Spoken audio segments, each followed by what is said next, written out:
TET 2025चा तुम्ही जर form भरला असेल, भरत असाल, तर ह्या 5 गोष्टी महत्त्वाच्या आहेत, ज्या की भविष्यात कधीही बदलता येत नाही. नंबर 1 तुमचं नाव. आत्ता नाव तुम्हाला आधार कार्डच्या अगेन्स्ट टाकायला लावलं आहे, सो आधार कार्डच्या अगेन्स्ट टाका. आधार कार्ड तुमच्याकडे असणं गरजेचं आहे.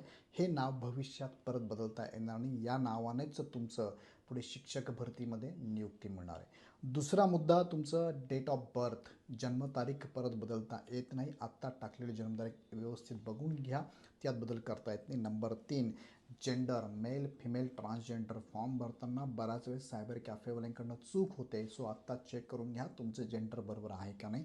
त्यात नंतर बदल करता येत नाही. चौथा मुद्दा आहे तुमचा मोबाईल नंबर, ज्यावरतीच चौथा मोबाईल आणि पाचवा ईमेल आय डी हे दोन्हीही तुमच्याशी कम्युनिकेट करण्याचे साधन आहे. म्हणजे पुणे परिषदेने तुमच्यामध्ये जे संवाद होणार आहे तो या माध्यमातूनच होणार आहे. सो हे दोन्हीही काय म्हणूया आपण साधनं तुमचे योग्य असावे लागतील. आता ह्या 5 व्यतिरिक्त बाकीच्या गोष्टींमध्ये काही अंशी बदल करता येतात, बदल करू शकतात. कधी करू शकतात? जेव्हा शिक्षक भरतीची जाहिरात येते, सेल्फ सर्टिफिकेशन करावं लागतं, त्यावेळेस बाकीच्या गोष्टींमध्ये तुम्हाला बदल करता येतो. जसं की तुम्हाला कास्टमध्ये पण बदल करता येतो, नॉन क्रिमिलियरमध्ये बदल करता येतो, डोमेसाईलमध्ये बदल करता येतो, टी टी सी टीचे मार्क्ससुद्धा तुम्हाला बदलता येतात.